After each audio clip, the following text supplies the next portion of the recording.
To start off with a little bit of a story. So many men have tried to kill me. I don't remember their names. I've been chained, I've been defiled, and I've been betrayed. But you know what kept me going? You know what kept me alive? Faith. Faith is what kept her alive. Not my story, but Daenerys Targaryen of House Stormborn. I never thought I'd be able to find a moment in television history of all things which would be able to help define my worldview, define my own perspective in life, for as many years as it comes to be. I have never been able to put into word perfectly as to how I felt, unlike anything else. But why is this guy talking about faith of all things as his worldview? Well, that quote is incomplete.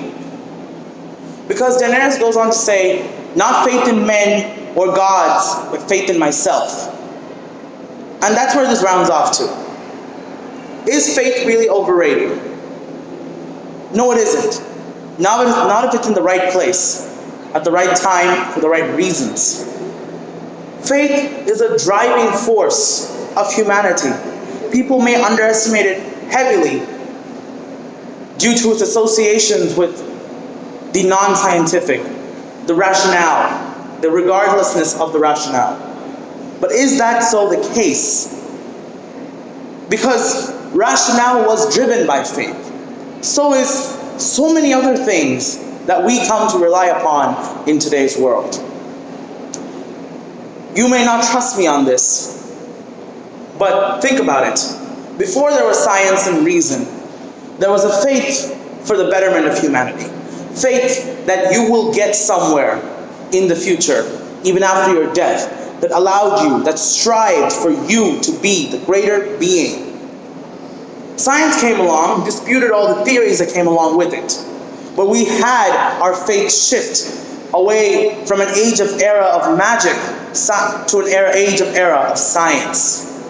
We put faith in our educated scholars. We put faith in our systems that we built from the ground up.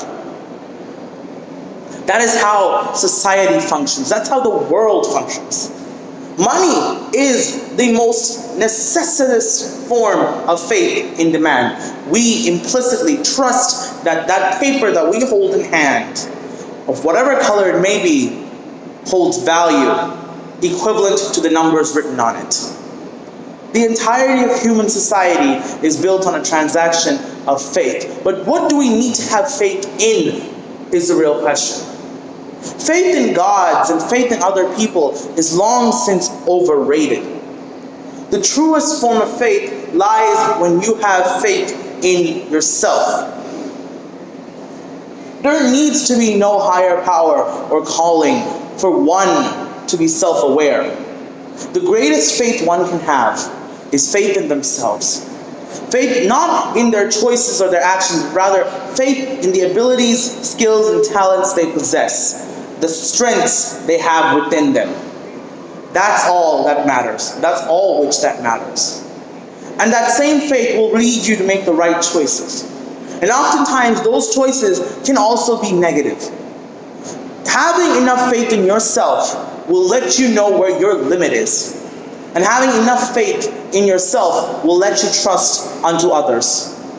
Because that's the moment you realize where your limits lie, and you strive to be more. Because you have faith in yourself that you will strive to be more. Faith is not an all-excuse gate card. It is a calling unto oneself, a calling of understanding that you are strong where you are and weak where you are. But much rather than defining it as weak, you are strong where you are and learning where you can. And that, in its truest form, is the form of faith that we can practice today. And that faith, in my eyes, is never underrated.